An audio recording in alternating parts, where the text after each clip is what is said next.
Paz do Senhor, irmãos. Por conta dos acontecimentos, a nossa EBD da congregação Shekinah vai ser online. Queria convidar os irmãos a convidar outros irmãos para entrar online, para que assim todos nós venhamos aprender a palavra do Senhor. A lição é a lição de número 12, com o título de Jesus, o homem perfeito. Iremos estudar os pontos: a divindade de Jesus, a humanidade de Jesus e a perfeição de Jesus. Então, fique online, convide a sua família, os seus vizinhos, para todos nós venhamos aprender a palavra do Senhor. Amém? Vamos fazer uma oração.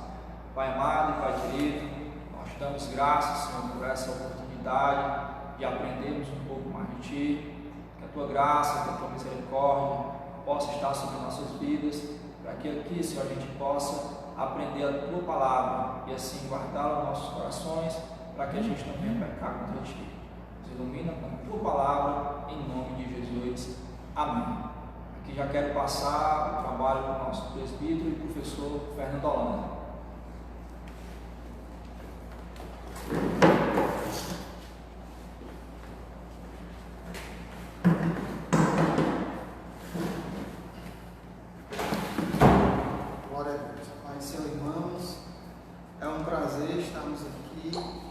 Desta feita online para transmitir para os irmãos um pouco mais do conhecimento da palavra do Senhor. É importante que os irmãos também possam interagir conosco no decorrer da exposição. O assunto ele sempre foi tema polêmico na história da igreja, porque o tema Jesus, o homem perfeito, vai entrar naquela questão da divindade de Jesus, se ele é Deus ou se não é Deus, né? E se ele usou ou não usou os seus atributos de Deus no seu ministério terreno, como a teologia vê isso, como os cristãos veem essa situação. Então é importante a interação dos irmãos neste momento. Eu sei que é um tema que gera dúvidas em muitas pessoas têm dúvida a respeito deste assunto, né? Então na igreja do primeiro século, esse tema, Jesus é Deus ou não, sempre foi um tema que gerou assim, uma grande discussão ao redor dele, né? Mas a igreja em si nunca teve um problema para detalhar a respeito dele. Mas sempre surgiu alguém discordando, contradizendo o tema. E a gente, no decorrer da lição, a gente vai poder transmitir para os irmãos aí essa questão que é bem complicada, mas de fácil entendimento, tá certo? A lição de número 12 é a nossa lição. Eu espero que os irmãos tenham pelo menos dado uma olhada na nossa revista, certo? E aqueles irmãos que não são da Assembleia de Deus, mas que também usam, né, a nossa revista, também vai ter o privilégio aí de ouvir um esclarecimento. Então, no primeiro ponto, diz Jesus, o verdadeiro Deus. Jesus, verdadeiro Deus. Antes de entrarmos no assunto propriamente dito, é importante a gente voltar um pouco na história e fazer assim algumas observações. Se lermos o Novo Testamento, nós iremos perceber que os apóstolos não só falaram, mas escreveram a respeito de Jesus Deus, ao mesmo tempo do Jesus homem. Quando os apóstolos saem do cenário da igreja, eles morrem, deixam seus escritos, aqueles que vêm posterior a eles vão interpretar esses escritos. E a gente vai chamá-los também de os pais da igreja. Então, no primeiro século, houve homens importantíssimos na história da igreja que deram a sua opinião a respeito do assunto, escreveram sobre o assunto, e que eles enfatizaram a respeito de Jesus Deus.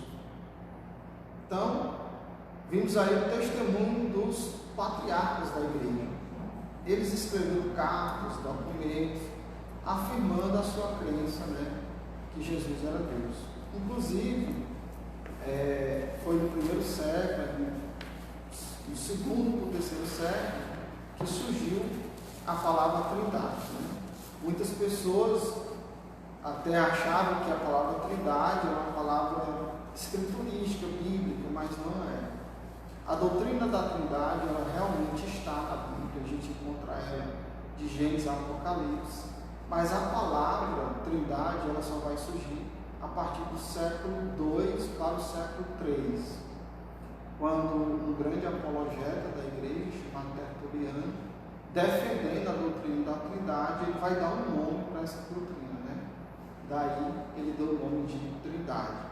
Tertuliano foi um cara espetacular, foi um cara muito inteligente, ele era um advogado, ele tinha uma oratória muito boa, e ele, quando se converteu a Cristo, ele utilizou esse talento que ele tinha para defender a doutrina bíblica dos hereges da época, né?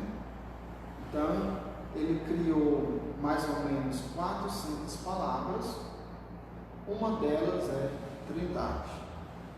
Então, essa palavra é utilizada até hoje para descrever a doutrina da Trindade. A doutrina da Trindade diz que Jesus é Deus. Muitas pessoas não compreenderam nem compreendem isso até os dias de hoje. Na época de Tertuliano, surgiu algumas pessoas trazendo uma interpretação a respeito da divindade de Jesus distorcida. Então nós tivemos aí o Praxeas, tivemos o Noé, tivemos o Sabério. Essas pessoas aí, discordando do ensinamento de que Jesus, da Trindade, trouxeram a sua interpretação do Jesus Deus. Então qual foi a interpretação deles de Jesus Deus? Que Jesus era o mesmo Pai e que Jesus era o mesmo Espírito Santo. Então, a ideia deles é que no ministério de Jesus aqui na Terra, aquele Jesus era o mesmo Pai, era o mesmo Espírito Santo. Né? Quem difundiu mais essa doutrina aí foi Sabério, que depois, com o passar do tempo, essa doutrina foi lançada no esquecimento, né? E a doutrina da Trindade permaneceu como permanece até os dias de hoje. Essa doutrina hoje ela é difundida pelos unicistas, né? Aqui no Brasil temos um grupo muito famoso que prega essa doutrina, que é a Igreja Voz da Verdade, conhecido pelo Conjunto Voz da Verdade. O Conjunto Voz da Verdade é mais conhecido que a própria igreja. Eles são os defensores dessa ideia também. Existem outras denominações também famosas que traz esse mesmo ensinamento aí de Sabério, mas que lá atrás, no início da igreja, no segundo e terceiro século, essas doutrinas aí foram vistas como heresias, e nós a vemos até os dias de hoje como heresias. Jesus, ele é Deus, mas ele não é o Pai. Jesus é Deus, mas ele não é o Espírito Santo, até porque as Escrituras são bem enfáticas, né? Dá apenas um versículo bíblico de Mateus, quando Jesus vai ser batizado, quem vem sobre ele e quem fala por ele. Então Jesus está descendo as águas, o Espírito de Deus vem sobre ele de uma forma corpórea, e ao mesmo tempo surge uma voz: este é meu filho amado, que me agrada. Então vimos ali o quê? 3 pessoas. O Filho descendo as águas, o Espírito de Deus vindo sobre ele e o Pai falando a respeito dele, testemunhando sobre dele. Então, vimos a presença de 3. Então, a doutrina de Noé, a doutrina de Praxeas, a doutrina de Sabério, em afirmar que naquele momento Jesus era o Filho e o Pai e o Espírito Santo ao mesmo tempo, cai em total contradição. A igreja abraçar tal doutrina. Com o passar do tempo, no ano século IV, né, no meio da igreja cristã, cristão da época, surgiu um presbítero chamado Ário, que ele também tentou aí dar o seu argumento, a sua interpretação sobre a divindade de Jesus. E ele, estudando, chegou à conclusão que Jesus ele não era Deus. Ele afirmou que Jesus era uma criatura.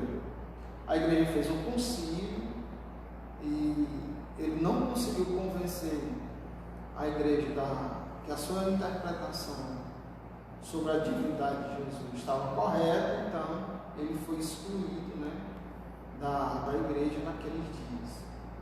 Essa doutrina se perdeu, sumiu, morreu naqueles séculos passados, né, e depois ela ressurgiu, ela renasceu, né, agora no século XIX, mais ou menos 1878, 1880, com um ex-presbiteriano, né, chamado Charles Taze Russell, que saiu, né, da igreja presbiteriana na época lá nos Estados Unidos, discordando, né, da doutrina, migrou para o Adventismo e depois fundou seu próprio movimento, hoje conhecido como Testemunho de Jeová.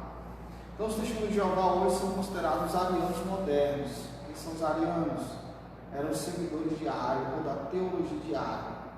São aqueles que dizem que Jesus não é Deus e que era um homem que foi um profeta, foi um grande homem de Deus, mas que não era Deus. Não é criador, não é eterno, não é onipotente, não é onisciente. Era um ser humano usado por Deus, né? Só que nós temos aí um conflito teológico a respeito disso, porque os arianos modernos, eles foram mais além, né? Os arianos modernos dizem que Jesus, ele é uma criatura, mas também é um Deus. Isso aí é um pouco complicado, é mais contraditório do que a doutrina original de Ário. Se você pegar uma Bíblia chamada Tradução do Mundo, que é a Bíblia usada pelos arianos modernos, Testemunho de Jeová hoje, você vai perceber que no livro de João, capítulo 1, e versículo 1, Jesus é chamado de um Deus. Por quê? Bom, para enfatizar a ideia de que ele continua sendo uma criatura, apesar de ser chamado de um Deus. Esse Deus é um Deus minúsculo, o artigo definido que não existe no texto grego, de nenhum texto grego, para enfatizar isso. Se você tiver aí a condição de pesquisar na internet os textos gregos, né, sobre João 1, tanto da família alexandrina como da família bizantina, os milhares de textos gregos de João, um em um, nenhum deles tem um artigo definido né, foi acrescentado aí pelos teólogos arianos modernos, né, das Testemunhas de Jeová. Então, a heresia maior ainda no meio deles, que além deles afirmarem que Jesus é um Deus, eles afirmam que esse um Deus é uma criação de Deus. Então, é Deus e um Deus menor, enviado. Então, a doutrina é totalmente sem nexo, né? Muitas vezes as pessoas, por não compreender a doutrina da divindade de Jesus, buscam uma outra alternativa doutrinária e acabam gerando uma doutrina pior, né? Ou mais complicada, né? O fato de você não entender, não compreender a doutrina da divindade de Jesus, não significa que ela está errada, né? Se você não compreende, vai ser discernimento a Deus e Deus vai te dar o discernimento. E através das escrituras você vai entender em algum momento da sua vida. Mas isso não lhe dá razão de trazer uma interpretação espúria a respeito do tema, trazendo uma visão totalmente descabida da doutrina. Amém? Só beber um pouquinho de água.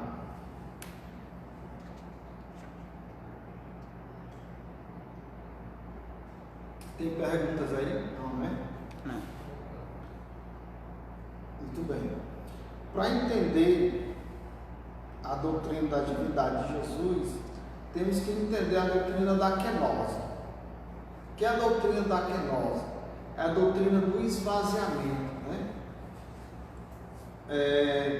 No texto de Colossenses, não, de Filipenses, capítulo 2, eu vou ler para os irmãos.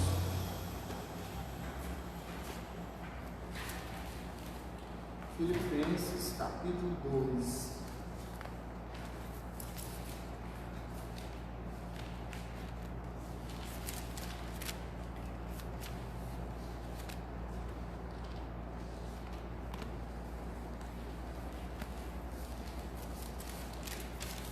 Filipenses, capítulo número 2, versículo 5, né? Versículo de número 5 ao 7.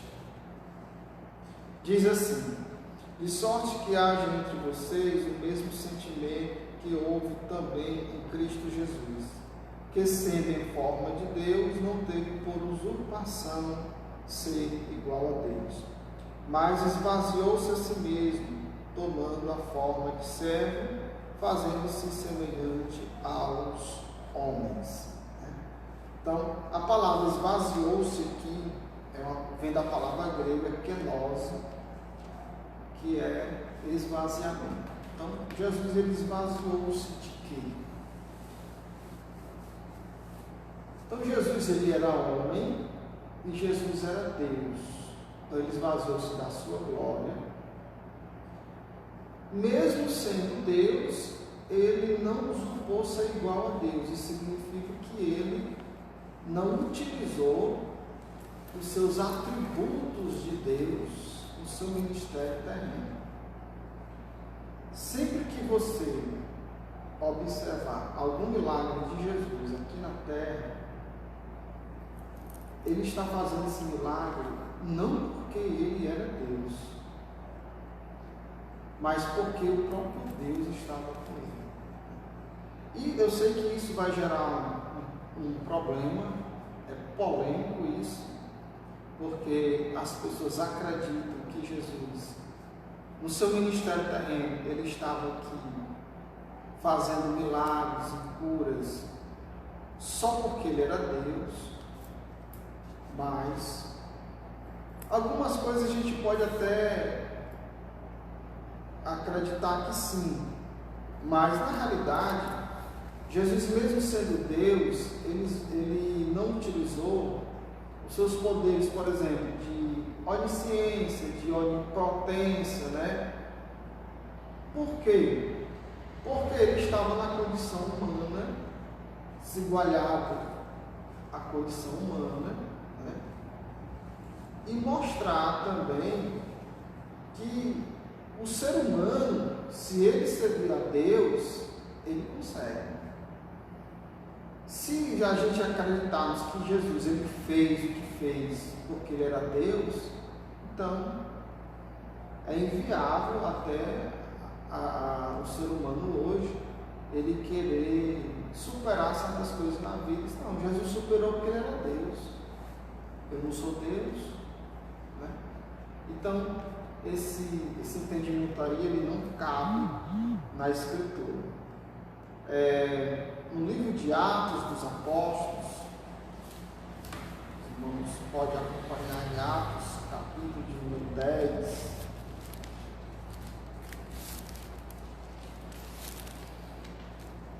Atos dos Apóstolos, capítulo de número 10.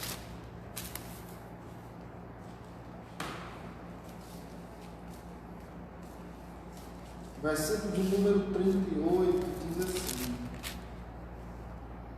como Deus ungiu a Jesus de Nazaré com o Espírito Santo e com virtude, o qual andou fazendo bem e curando a todos os oprimidos do diabo, porque Deus era com ele.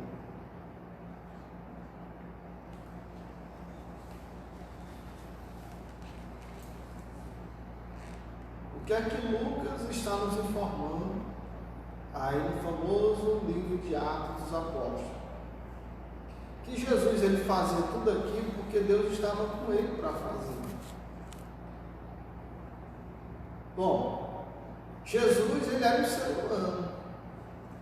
Ele desceu as águas, como qualquer cristão tem que descer.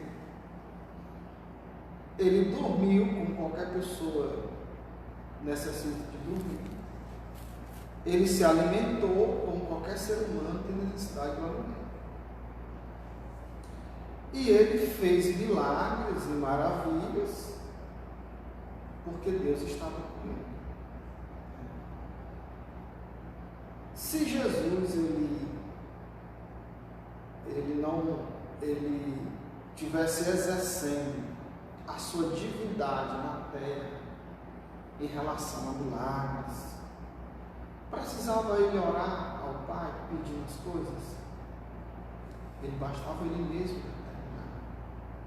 No dia que ele foi ressuscitar Lázaro, ele orou ao Pai dizendo: Senhor, eu te louvo porque tu sempre me ouves. Então ele era um homem que pedia, ele falava com Deus, ele pedia.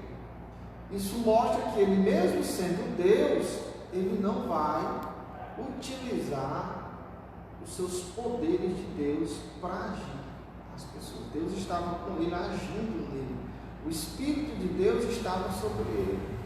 No dia do batismo, quem veio sobre ele? O Espírito Santo. Quando ele chegou à sinagoga certa vez, ele leu Isaías 61, dizia que o Espírito de Deus está sobre mim. Então, a ideia que hoje se tem, disseminadas no meio cristão evangélico, que Jesus curou, ressuscitou mortos, porque ele era Deus, não se aplica. Na realidade, ele fez tudo isso porque Deus estava com ele. No mais, aqui temos diversos textos em que Jesus conhecia os corações. Bom, por que ele conhecia os corações?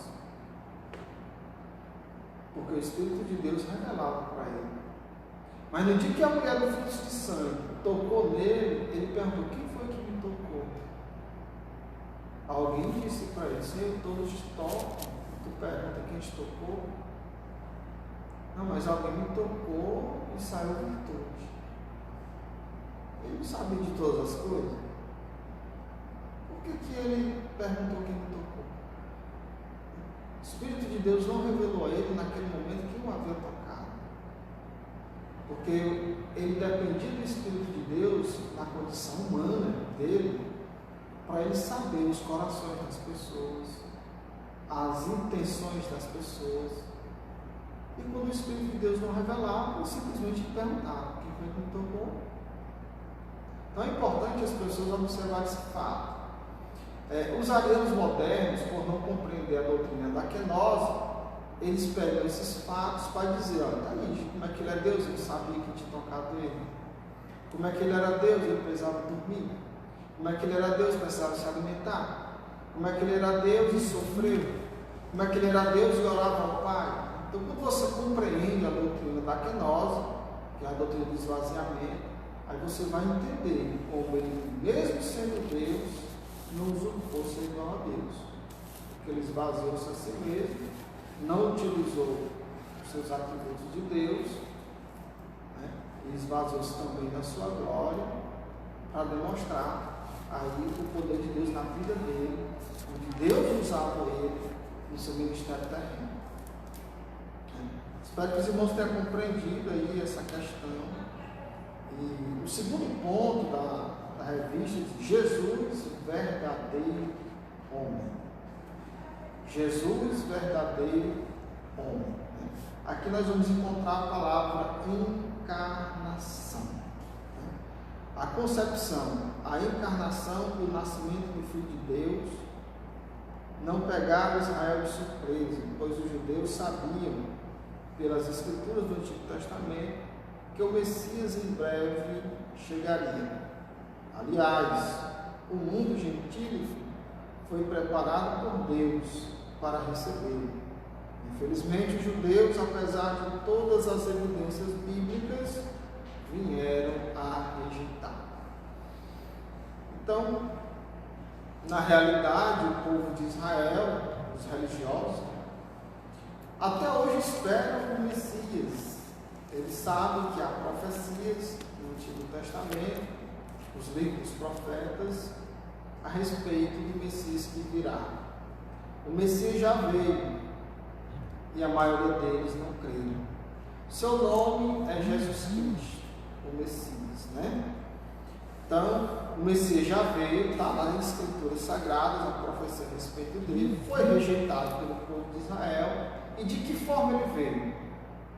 Ele nasceu, como qualquer ser humano. O nascimento de Cristo é a sua encarnação.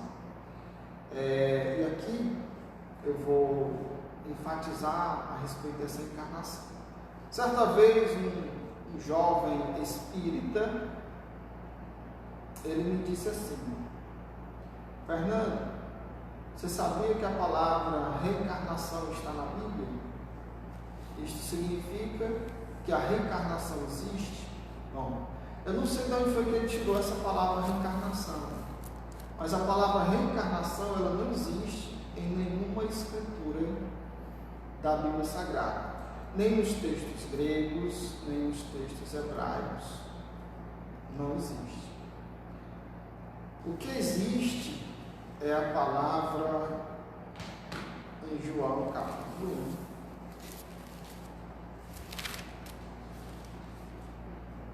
Que dá a ideia de encarnação e não de reencarnação. Capítulo de número 1. Versículo 1 em diante, né?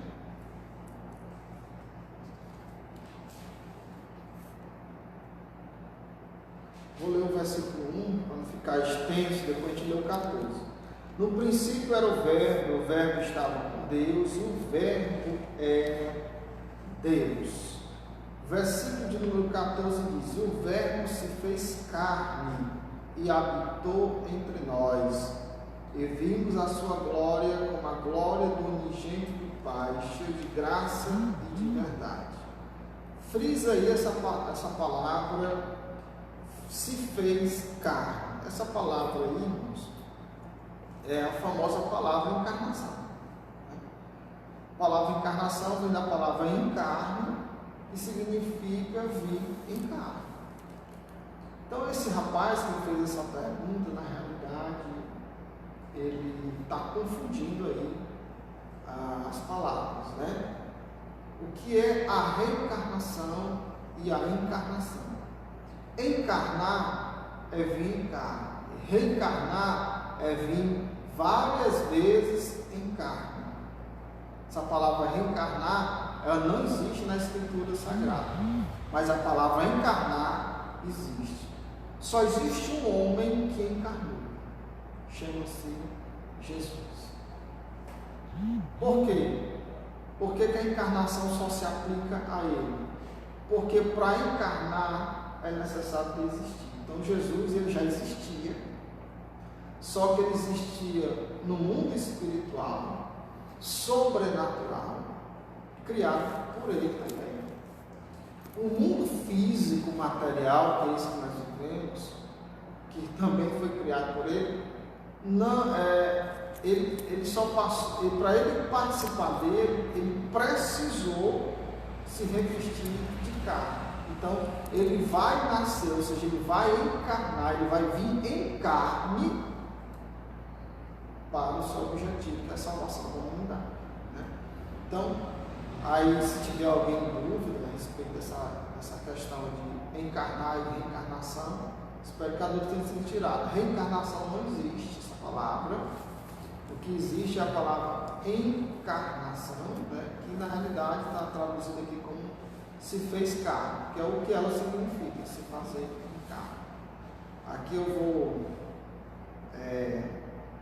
mexer com alguns grupos aí, certo? Mas não é uma crítica, na realidade é uma observação teológica a respeito do assunto, né? Nós temos aí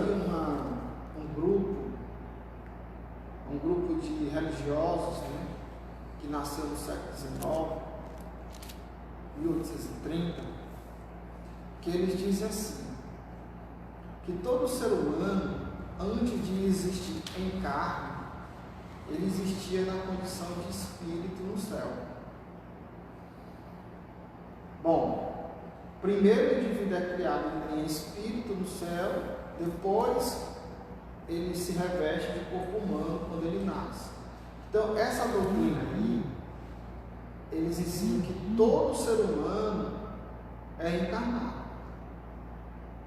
Isso diverge, né, daquilo que a Escritura vem a dizer. Por quê? Segundo o nosso entendimento, a única pessoa que encarnou foi Jesus. Por quê? Porque ele foi o único que existiu antes de ser um ser humano. Ser humano nenhum existia antes de nascer, mesmo em espírito.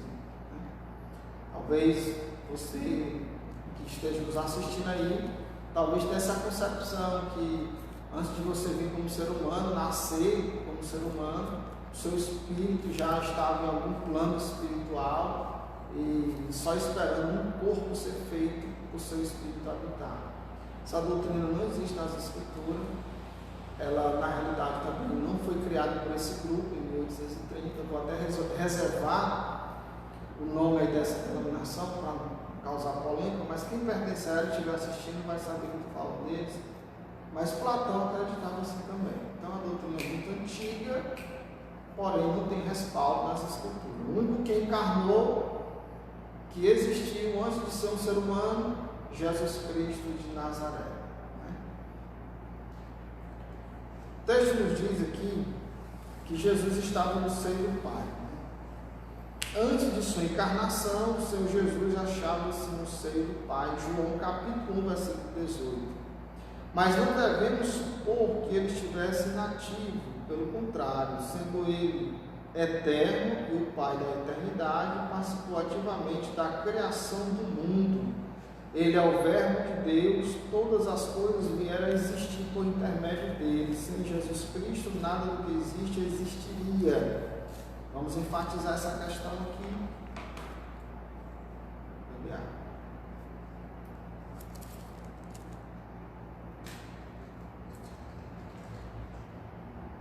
Vamos lá. Em João capítulo 1, versículo de número 3, vai dizer assim: todas as coisas foram feitas por ele, e sem ele nada do que foi feito se fez. O que é que o texto está dizendo? Que tudo que existe foi uma criação de Jesus. Então, se Jesus é criador, então ele é Deus.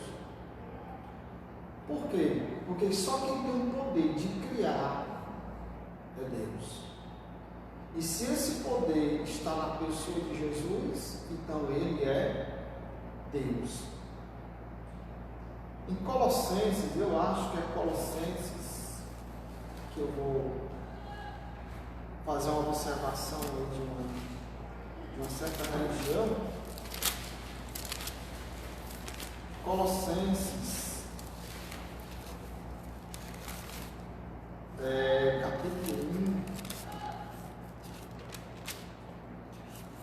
versículo de número 16. Diz assim: porque nele foram criadas todas as coisas que há nos céus e na terra, visíveis e invisíveis, sejam tronos, sejam dominações, sejam principados, sejam potestades, tudo foi criado por ele e para ele. E ele é antes de todas as coisas, e todas as coisas subsistem por ele. Então, Paulo, escrevendo aos Colossenses, também vai enfatizar a mesma ideia de que Jesus antes já existia. E quem era ele? O Criador de tudo. Quando o texto diz que todas as coisas foram criadas por ele, o que é que ele está dizendo? Quem criou Adão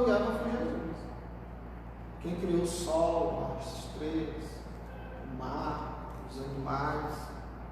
Foi Jesus. Aí aqui tem, eu queria enfatizar uma manipulação que existe hoje. Falei dela, vou falar de novo. Tradução Novo Mundo é uma Bíblia usada hoje pelos Testemunhos de Jeová, os arianos modernos. Eu não estou com ela aqui em mãos. Eu tenho algumas delas, acho que tem umas 3 ou 4 Bíblias dessas lá na minha casa. Mas em Colossenses 1,16, eles dizem assim: porque nele foram criadas todas as outras coisas. Ou seja, a tradução do Novo Mundo, os editores dela lá, os teólogos, os arianos lá, acrescentaram a palavra outras. Essa palavra outras não existe em nenhum texto grego. Em nenhum texto grego essa palavra outras existe no livro de Colossenses. Então, ou seja, quais são os textos gregos que nós temos? Temos os textos gregos da família bizantina, que são mais de 5.000 escritos gregos. Temos da família alexandrina, que são os códex, os papiros. Todos eles têm o texto de Colossenses e nenhum deles tem essa palavra outras. Por quê? Porque dá a ideia de que Jesus foi criado e criou as outras coisas. Essa é a ideia que se quer transmitir. Que Jesus foi criado e ele passa a criar as outras coisas. Porém, a palavra outras não está no texto grego. É uma manipulação que foi feita aí da Escritura Sagrada, né? A tradução do Novo Mundo já é um problema por ela ser traduzida 100% de um texto alexandrino, né? Que é o Códice do Sinaísmo, né? Já é um problema por isso, porque não é um códex confiável. Segundo, ainda tem a própria manipulação dos teólogos aí, né? Dessa religião. Aí complica. Então, o que Jesus é? O que Jesus é? Ele é Deus. Por quê? Porque ele é o autor da criação. Só quem tem o poder de criar, principalmente do nada, aquilo que existe, é Deus. E se ele escolheu, então ele é Deus. Um outro ponto que a gente vai enfatizar é a respeito do Antigo Testamento. Profetizado no Antigo Testamento. A vinda do Senhor Jesus é profetizado em todo o Antigo Testamento. No Gênesis, ele é a semente da mulher. Em Malaquias, o sol da justiça. Entre ambos os livros, há outras profecias carregadas de significados, tanto para Israel como para os gentios. Jesus é o tema das duas principais alianças da história sagrada, a de Abraão e a de Davi. Obrigado.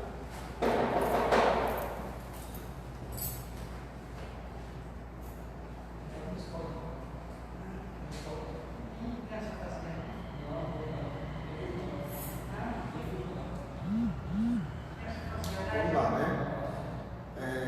O que o autor está nos informando aqui é a respeito de algumas profecias a respeito de Jesus no Antigo Testamento, mais precisamente no livro de Gênesis, o primeiro livro, né, da Bíblia Sagrada. É o livro do princípio das coisas, o início de todas as coisas, e ali já vem a profecia, né, de Gênesis 13:15 a respeito de Jesus. E o último livro, né, do Antigo Testamento, que é Malaquias, também trazendo aí a mesma profecia a respeito do Messias. É importante a gente enfatizar isso, por quê? A comunidade judaica, ela não consegue compreender até hoje. A comunidade judaica que eu falo são os judeus religiosos, porque nem todo judeu é religioso, nem todo judeu acredita na Torá. Nem todo judeu é seguidor das crenças do judaísmo. Né? Então, temos que enfatizar isso também. A comunidade judaica religiosa, ela procura, de vários meios, dizer que aquele Jesus nunca foi o Messias, o prometido, né, na Escritura Sagrada. Então, é importante que o cristão hoje fique embasado desses textos do Antigo Testamento para buscar mostrar para as pessoas que aquele Jesus realmente era o Cristo. As pessoas precisam compreender que Jesus, ele não, o cenário que Jesus participou, a vida que ele teve, o seu ministério, já estava arquitetado por Deus e revelado na Escritura do Antigo Testamento. Só precisaria entender como isso acontecesse. E a comunidade judaica não entendeu. Então, ele foi o autor também das alianças, né? Foi ele que falou com alguns patriarcas do passado. Eu não vou entrar nesse mérito, mas a gente pode ver uma espécie de revelação de Jesus no Antigo Testamento a algumas pessoas, né? Mas nós não vamos entrar nesse mérito. Encarnado no Novo Testamento, né? Então aqui vai falar da questão da sua humanidade. Jesus nasceu como qualquer ser humano. Foi um nascimento do parto normal. Né? Naqueles dias não existia cesariana. Jesus nasceu normalmente como qualquer ser humano. Né? Ele nasceu de uma jovem, Maria, esposa de José. Era uma mulher de Deus, assim como José era um homem de Deus. E assim como muitas pessoas ali eram homens e mulheres de Deus. Deus a escolheu para que ela engravidasse do Espírito Santo. Como é que isso aconteceu? Isso é milagre. O milagre não se explica.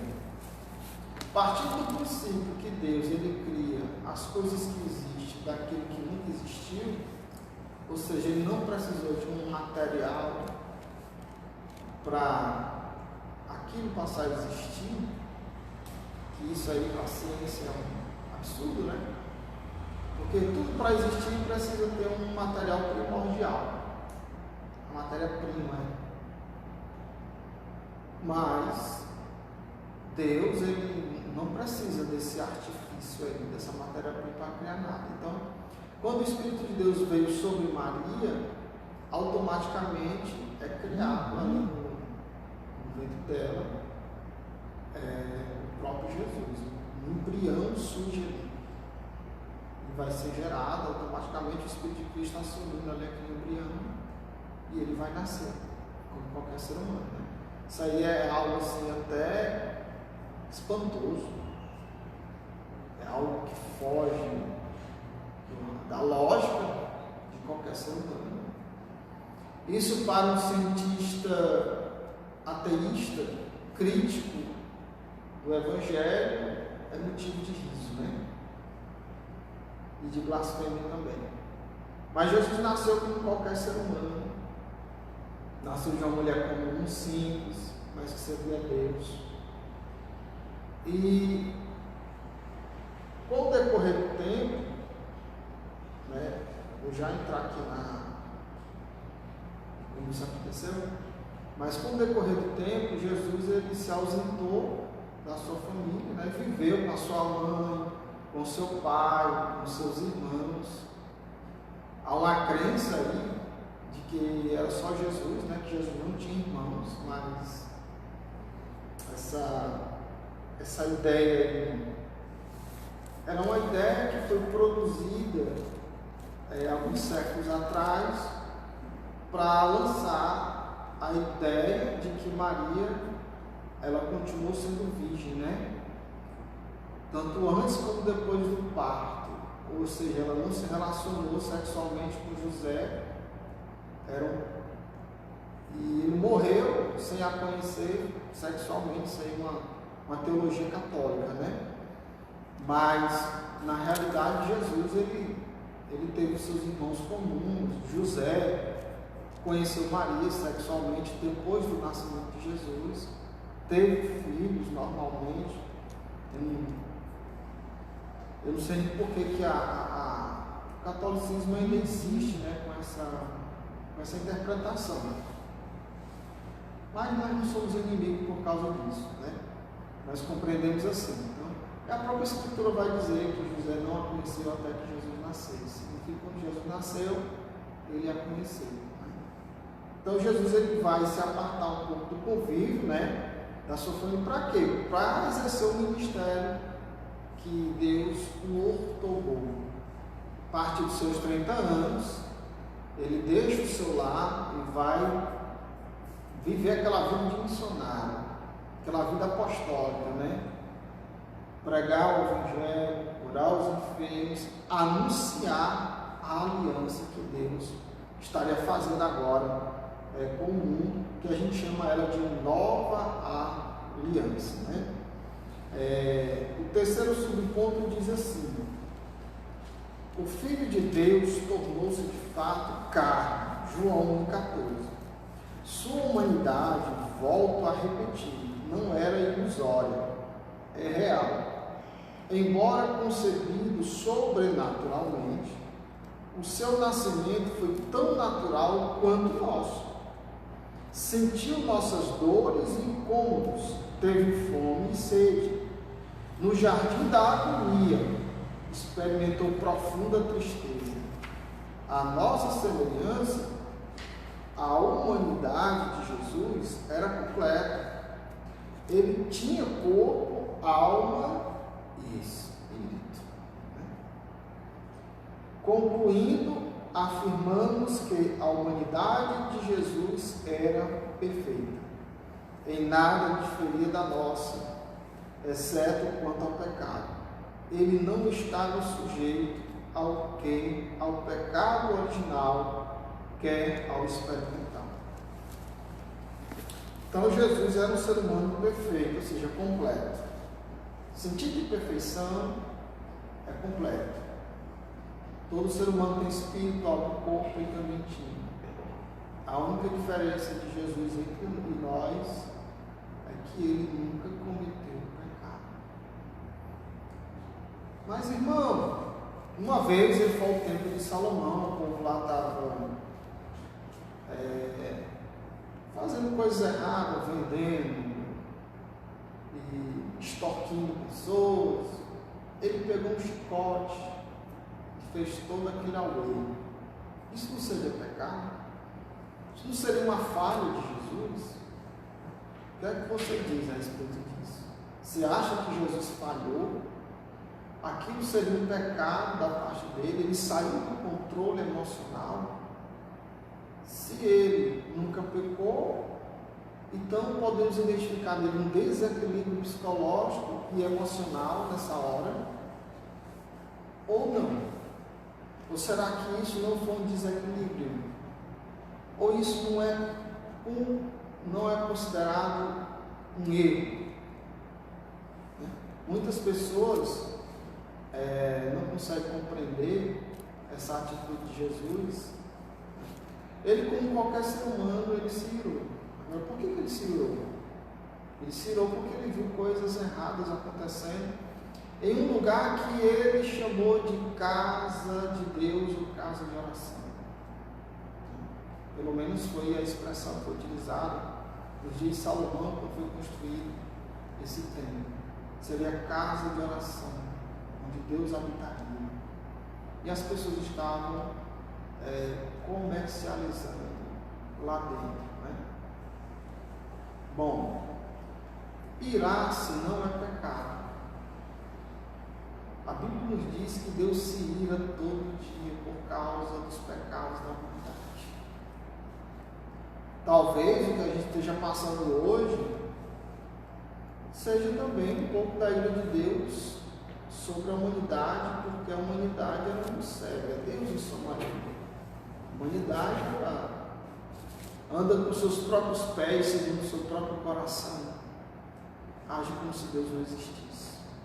mesmo pertence a alguma religião, mas as pessoas agem como se Deus não punisse ninguém.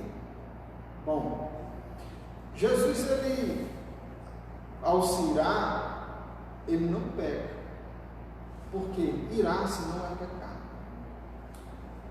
O que seria pecado? São atitudes que talvez a gente viesse a ter por causa da ira, é uma forma importuna da vida, sem a necessidade de cometer tal ato. Mas em nenhum momento Jesus pecou por se irar. Ninguém peca porque apenas se irou. Senão o próprio Deus seria um pecador, já que ele se ira todos os dias, é o que diz a Escritura Sagrada. Mas isso só prova também que Jesus ele tinha zelo pelas coisas de Deus. Hoje as pessoas, em sua maioria, não têm um certo zelo pelo sagrado, pelo que é santo, Naqueles dias era o templo de Salomão. Na nova aliança, o templo é a igreja, que somos nós. Quem tem zelo por si mesmo, como templo e morada de Deus? As pessoas andam de todo jeito, abrem a sua boca e falam qualquer coisa, caluniam pessoas, se vestem de qualquer forma, mutilam seus próprios corpos e dizem: eu sou o templo de Deus. Então as pessoas não têm zelo em si mesmo como templo e morada de Deus. Deus não estaria irado também com muitos cristãos? Deus não estaria irado com muitos que dizem serem santos? É algo também que a gente precisa rever na nossa vida, nós como cristãos, como aqueles que dizem ser guardadores do verdadeiro Evangelho. É algo que precisa meditar a respeito disso também. Continuando, estamos próximos aqui à conclusão, mas Jesus nasceu na plenitude dos tempos.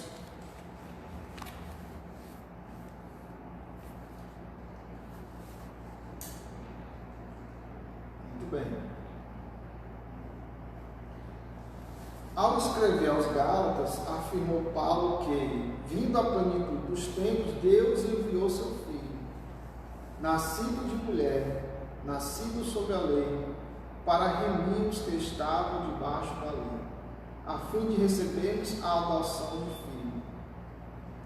Em sua presciência, Deus levantou 3 significativos pontos e culturas a fim de preparar o mundo para recepcionar o seu Filho e para cooperar na divulgação universal do Evangelho. Israel, através das sinagogas espalhadas por todas as nações, Grécia, por intermédio de seu idioma e filosofia, o exame natural das coisas pela luz natural da razão. E, finalmente, Roma, por meio de suas leis, governo e estradas de excelentes qualidades. Esses pontos aqui não são tão interessantes como os primeiros, mas é só enfatização a respeito do período que Jesus nasceu. O que é a plenitude dos tempos? A plenitude dos tempos é esse tempo que a gente vive hoje, que vem que a gente chama de nova aliança, período da graça, tempo dos gentios, que ele vai ter um fim. Nesse exato momento, a igreja, aí não só a igreja, mas toda a humanidade, ela está passando pelos princípios de dores dentro desse tempo, que é a plenitude dos tempos. Então Jesus nasceu nesse período aqui, há 2000 anos atrás, e ele vai ter um fim. Quando é que ele vai ter um fim? Quando Jesus voltar. Aí entra outro período, Então, vimos aqui quarto ponto. O quinto ponto é a forma que Jesus é apresentado ao mundo, E não tem necessidade da gente falar muito, porque é aquilo que a lei diz a respeito dele, Mas o terceiro ponto é Jesus, o homem perfeito, que vai falar, primeiro ponto, a humanidade de Jesus, segundo, Jesus, o último Adão, e o terceiro, a perfeição espiritual e moral de Jesus, e por fim a conclusão, Então, a humanidade de Jesus, a gente já enfatizou muito, Ele foi um ser humano comum. Mateus 4,4, João 4,7 vai mostrar ele como um ser humano comum, necessitando de tudo aquilo que o ser humano necessita, né? Algumas pessoas dizem, rapaz, Jesus, ele não casou por quê, né? As pessoas às vezes me perguntam, se ele era um ser humano comum, por que Jesus não casou? Jesus não veio para isso. Jesus, ele nasceu com uma missão. Jesus, ele não veio com a missão de gerar uma família, biologicamente falando. Aqui não, ele veio com a ideia de salvar a humanidade e não de gerar família. Não ele sentia desejo sexual? Muitos irmãos me fazem essa pergunta. Jesus era um ser humano, ele sentia desejo sexual? Porque ele tinha desejo de comer, necessidade. Ele tinha desejo de beber água, necessidade. E sexo é uma necessidade. Ele tinha esse desejo? Bom, a Escritura não vai nos revelar em nenhum momento que ele tinha essa necessidade fisiológica ou sexual. Se ele tem ou deixa de ter, não cabe a nós questionarmos, porque a Escritura não nos diz. O que acontece são especulações, baseadas no ser humano comum. O ser humano comum tem necessidade de beber água, de comer, tem necessidade sexual. Baseado nisso, entende-se que ele também teve. Porém, eu não afirmo nenhum e nem outro. Por que eu não afirmo? Porque a Bíblia não afirma. Aquilo que a Bíblia afirma, eu posso afirmar. Aquilo que a Bíblia não afirma, eu também não afirmo. E aquilo que ela não comenta, eu também não comento. Se alguém achar por bem ficar brigando aí até Jesus voltar, se ele teve ou não teve, é um problema seu. Eu não cabo esse mérito, isso não produz edificação. É igual aquela ideia de que quem foi que batizou João Batista, né? Ou ele não foi batizado. Aí as pessoas ficam brigando por assuntos que não estão esclarecidos ou não estão na Escritura, né? Perdendo tempo. Não se perde tempo com essas coisas, né? Então Jesus foi um homem perfeito, existe até acho que um documentário, né? Eu acho que é um documentário, fala que Jesus teve um caso com Maria Madalena, né? Que é até um absurdo isso, né? Não adianta a gente comentar a respeito disso, mas tem gente que acredita nisso aí, né? Tem gente que deixa de acreditar na Bíblia para acreditar num cara que nasceu ontem dizendo alguma coisa diferente da Escritura. É incrível isso, né? Mas fora de cogitação, certo? Jesus, o último Adão, né? Que significa, né? O primeiro Adão é a referência do primeiro homem, né, que caiu. O último Adão é uma referência a Jesus, que veio para salvar os caídos descendentes desse primeiro Adão, que somos nós. O ser humano, ele não se salva, ele é salvo por Cristo. O ser humano não tem poder nem capacidade de salvar-se. Foi necessário Jesus, o último Adão, vir para mudar essa história espiritual do ser humano. Como? Se oferecendo na cruz do Calvário em lugar dessa humanidade. Então, quem descende do primeiro Adão, que somos nós, estamos caídos junto com ele. Por quê? Porque quando a gente nasce com a natureza corrompida. Nascemos com a natureza pecaminosa. A gente já nasce tendencioso a errar. A gente já nasce tendencioso a pensar coisas malignas, já com comportamentos errados, e etc, etc. Foi necessário Jesus vir na plenitude dos tempos, né, para reverter essa situação. Como? Indo ao Calvário morrer por nós. Então, quando ele faz isso e eu acredito, então eu sou regenerado, eu sou justificado, eu sou purificado. nós só podemos ser salvos em Cristo Jesus. Não, mas eu sou bom, pratico boas obras. Não. A gente é salvo por crer e viver em Cristo.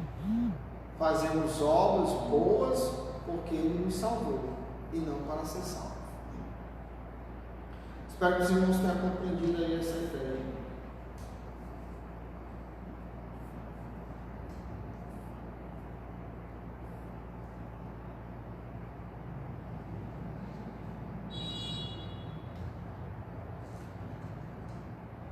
Vamos lá.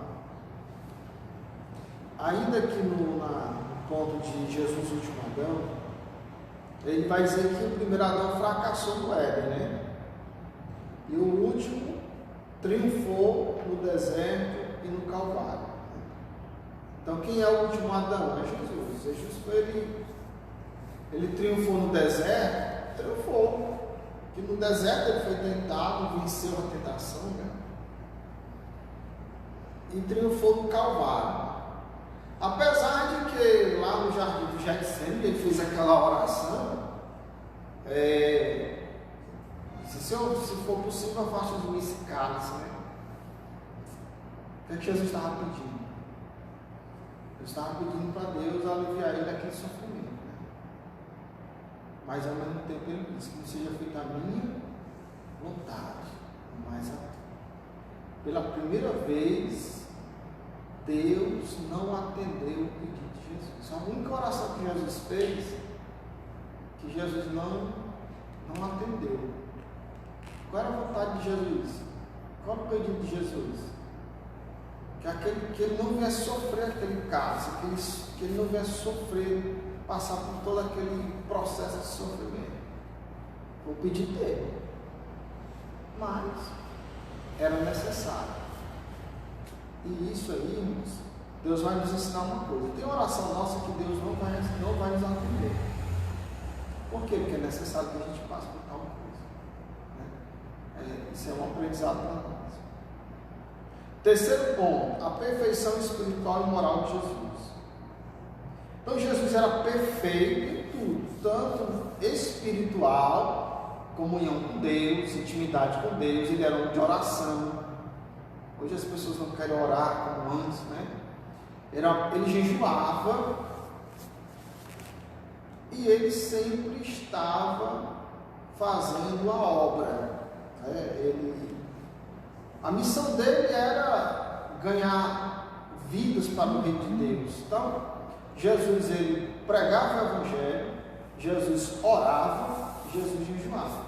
Bom, por que os cristãos não querem fazer isso hoje? Por que as pessoas hoje são apenas cristãs? Qual é o exemplo de espiritualidade que nós temos hoje? Hoje é difícil o exemplo de espiritualidade. É tão complicado essa questão de espiritualidade.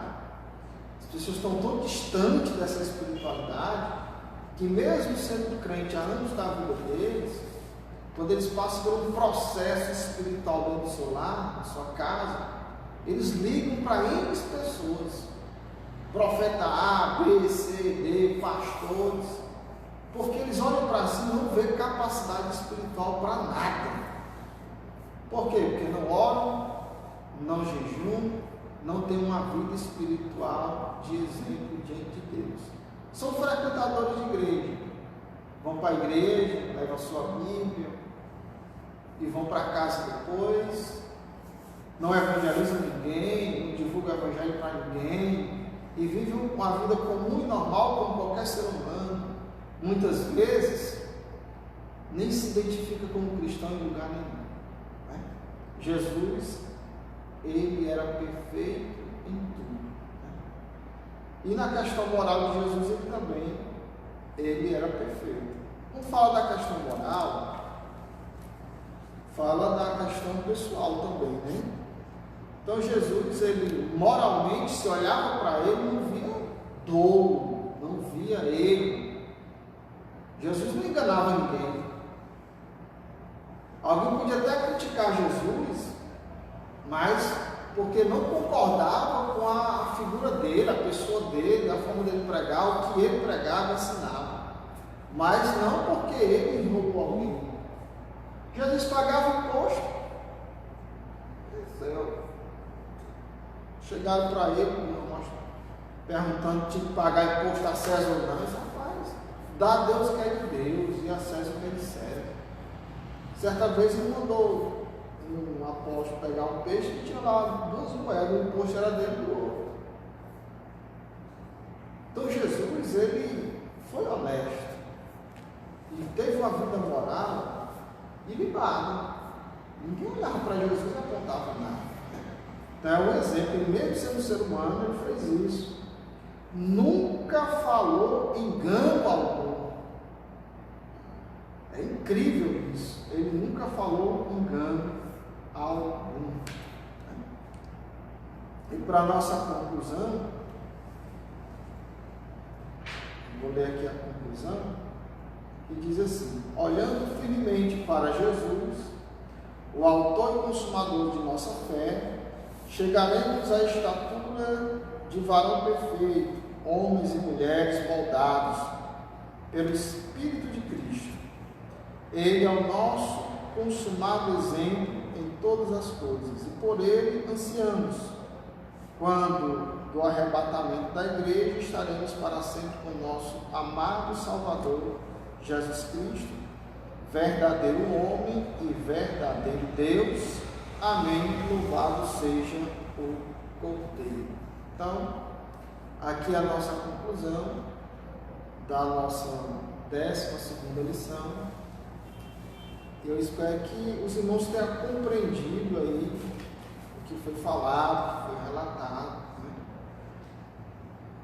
Aguardamos uma compreensão melhor do assunto para com os irmãos, e que Deus te abençoe em nome de Jesus. E agora eu quero fazer uma oração por você, né? Encerrando esse momento, peço que você que estiver nos assistindo, feche os teus olhos, eu quero orar por você. Senhor nosso Deus e nosso Pai, em nome de Jesus, te apresento meus irmãos que estão online, ouvindo o esclarecimento da tua palavra, e aqueles que ainda vão ouvir, Senhor. Em nome de Jesus, os abençoa e os livra de todo mal. Amém. A paz do Senhor.